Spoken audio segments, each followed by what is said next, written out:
Good morning, guys. Happy Wednesday. Happy Wednesday to you all. And welcome to today's Gunner Talk. Let's crack on with what's going on at the moment, because there's plenty to talk about. The Gazidis situation. I suppose it depends which side of the coin you're on at the minute. Some people can't believe it, and some people don't really care. It's a very interesting one for me. I was pretty sure that he wouldn't leave, and I'm still fairly sure that he won't. But it's an interesting one. Some people are saying, why would he leave now? He's finally got that power and position that he wants now. Wenger's gone, and he can see through his project. The flip side to that is, maybe he has seen through his project. Look at all the changes that have happened, and he's been a massive part of that. So maybe this is the end of his project. Maybe this is as far as he saw himself taking us. I'd be shocked if that's the case, but maybe it is, and I think maybe we have to look at that. And is it that big of a loss if he leaves? I think it is quite a big loss, but I don't think it'll affect us that much, because he's put in all the places in change already. So if he did leave, I'd be a bit miffed, but I think we're quite capable of carrying on. And who'd replace him? I don't know. I've seen people saying, "Oh, there's a job here now for Arsene." That's not happening in a million years. You imagine the furore if he came back as a director or as a head of football or whatever you want to call it at the club, chief exec, whatever. No, not for me. I could quite easily see Stan's lad Josh stepping in. We all know he was spending more time in London last year and getting more hands-on, and he has a hands-on job at a few of his other France sports franchises, so I could see him stepping in until they find someone permanently, or maybe he wants it permanently. It's an interesting one, and I don't think it's one we should be losing the plot on. I saw Unai's comments yesterday. He seems pretty cool on the old situation, and not particularly flustered that the guy's going anywhere. So maybe that's a cool front that the club are putting on, and this is happening. I guess we're going to find out soon enough, but I definitely don't think it's one to be losing the plot over. The usamov news, talking about selling his 30%. This is one I'm not happy about. This guy's an Arsenal fan, which Stan isn't, and I was hoping, like a lot of fans, that this guy would take over instead of Stan, and it just didn't happen for him. Stan got the shares before he did, and now he's in a complete position of power where Usamov doesn't even have a place on the board, and that leaves me wondering who'd buy his shares. Those shares are probably worth over 500 million quid. Who's going to buy them? I don't know.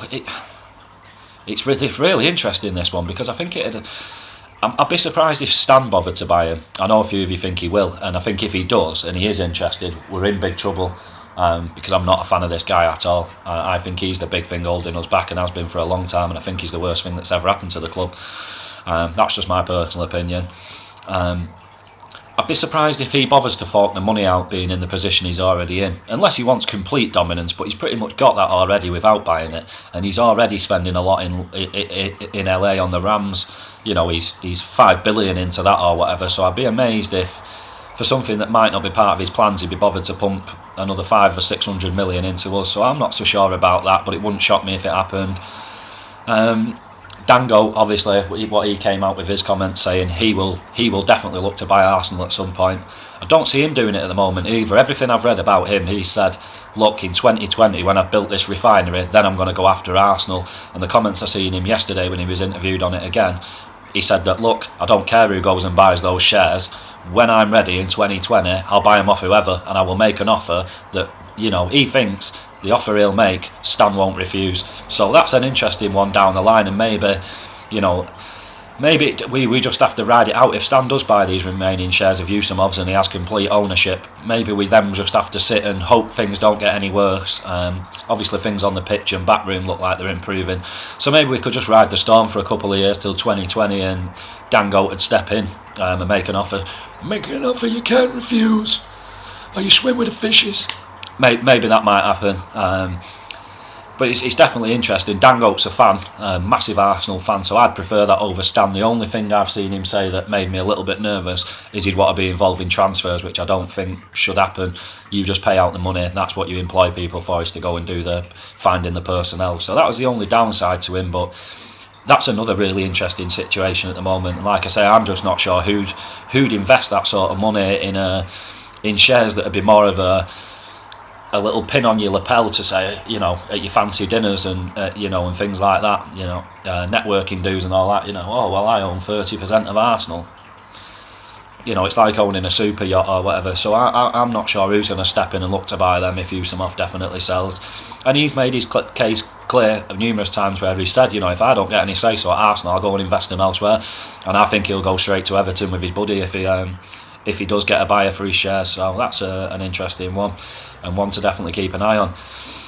Next thing, all these training videos. I'm absolutely loving them, obviously, because we're completely barren for football at the moment. This is as near as we're getting to it after the World Cup's ended, and I'm absolutely loving it. Can't deny that I'm getting a bit of a chubby on seeing all of it. Things I've noticed: auba and laca. Can't help but love these guys. Laca's a massive part of things, and auba, it's so much more than just a signing. People were saying that this guy's a problem at Dortmund, causing people issues, and he's a negative figure and all that. I can only see positives from what I've seen at our place.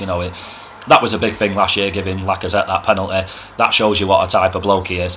And look at all these videos. He is in pretty much all of them, laughing, giggling, hugging guys, giving them a touch me down. What a guy. Like I've said, I've run out of superlatives for him already. And he's just oozes confidence and charisma.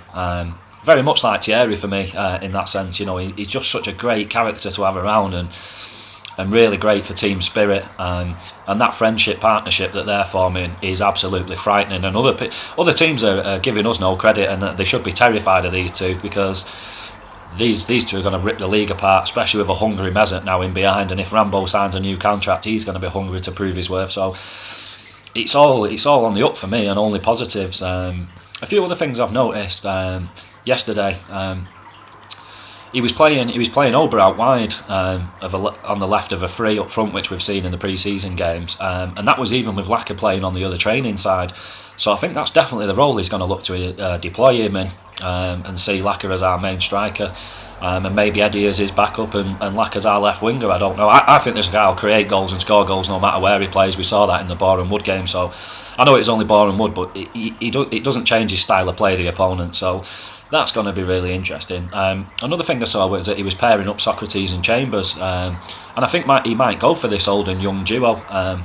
Like I said to you guys in the previous video, that when he played Chambers in that central defensive midfielder position, and people were saying, oh well, I think he might play him there. I don't. As I said, I think it's just to give him that confidence on the ball, for him to be our future ball playing centre back, where it's out to him and he can either drive forward, like I said last time, like a Harry Maguire, and drive out of defence and make the play or make the run, and that'll be his role. So that's really interesting for me that he's partnered them up, and then maybe it's Mustafi and Mavro, or Mustafi and Holding as our backup pairing for the cup game. So that's really exciting for me, and I think that's a better split than playing the two old guys together or the two young lads. Or I think that's a better mix. So that's really interesting. This again with you guys saying, what's Emery been feeding the lads? Guys, I'm not denying that these lads look in incredible shape, and way more ripped than they were last season. They look flimsy and lightweight, and we're known for getting bullied. I don't see that happening this year, but let's give credit, like I said in last week, let's give credit to the guy that this goes down to, which is Darren Burgess and the boys, not Unai. Like I said, I'm not a gym nut, and I would be if it took only a month to get in that sort of shape. It doesn't. It takes a lot longer. So this has been something that's been going on since last season, and the end of last season and the off season. So I think the plaudits need to go to the right person, and it's not all Unai. I know he's doing an incredible job, but let's give credit to all these amazing backroom staff that we have, and give them the credit where it's due. So Darren, mate, well done, because it looks like you're doing an incredible job. We look like we're about to rip up the Aussie League's rules league, never mind the fucking Premier League. So yeah, just let's show credit where it's due, guys. That's it on the squad stuff, really. Apart from the other thing that I've noticed in the training videos, everyone looks really hungry, everyone looks improved, the goalkeeping didn't look brilliant on that little 3 or 4 minute video I saw yesterday, but the finishing was something else, and it was everyone, Iwobi with a few tricks, bang one in, Eddie with his little no-look near-post finish, Holding with his through the leg flick goal, that was unreal. Laca looking deadly, auba just oozes class in front of goal. So the lads are all looking really improved, and it's really getting me excited. I just can't wait to see tomorrow's game, and seeing these lads get a decent run out against quality opposition. If hopefully Atletico field a decent side. That's it for the team stuff. One last word. Mesut, he's back with the boys. I like that little video of him yesterday. The lads giving him a bit of stick over his number 10 on his shorts, and he's finally got number 10. And I saw him all crowd round him, giving him a hug and everything. I think this guy's got he doesn't have anything to prove, but I think he'll want to prove it this year, and I can only see that being a massive bonus for us. And I'm so glad to see him with a smile on his face. And the young lads as well, new signings, like Leno, he's looking sharp, looking good. My boy Martinez, man, he's looking a monster between them sticks. I think he might be doing enough to impress Unai that he might be a shout for first choice. I think Cech is the back of that queue for me. Going off what we've seen in the past and what we're seeing at the minute, but who knows who Unai will go with. Perez is looking killer sharp. I can't wait to see this guy play, and it's nice to see that his agents come out and said he's going nowhere, and that Lazio £6 million, that's just derogatory. That's an insult. Nothing to be proud of them doing that, and wow, I was surprised. But yeah, he's looking really on it. So yeah, the only good things from what I'm seeing from the squad. Guendouzi as well. Seeing bits of him. I can't wait to see this lad play. I'm really excited for him as well. So it's just I was just spilling superlatives at the minute, guys. There's no real rhyme or reason to what I'm saying. It's just all come gushing out like a lovesick teenager. So that's it on the squad stuff. Transfer news.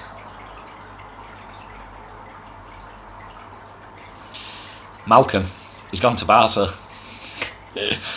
What does this mean for my man Dembele? You guys know I've been saying it now for months, that if this guy becomes available on loan, we are the most obvious choice. There's so many reasons he would choose to come to us. He's already mentioned in the past that we're the sort of club that gives young guys chances, so he knows that we're the type of club that he'd want to go to. Auba, Mickey, Socrates, these guys are all his boys. Guendouzi is one of his boys. So he's already got friends there that'd help him integrate. He knows he'd get a chance. I'm sure somebody told me Lichtstein's brother's his agent or something, which is another interesting thing that I wasn't aware of. That might not be true, guys, don't hold me to it. It was just something somebody told me. Sven was the guy who took him to Dortmund. Raul was the guy that took him to Barca. There's so many reasons to put us above other clubs if he becomes available for loan. If he becomes available for transfer, which I don't see any way happening unless somebody negotiates it in a loan deal, I think that'd put us out of the question.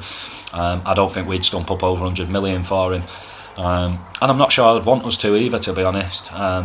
So it's going to be another interesting one, and this is going to drag on now. The rumour mills, I knew it yesterday as soon as Malcolm had gone to Barca that everybody would start going Dembele to Arsenal, Dembele to Arsenal, Dembele anywhere.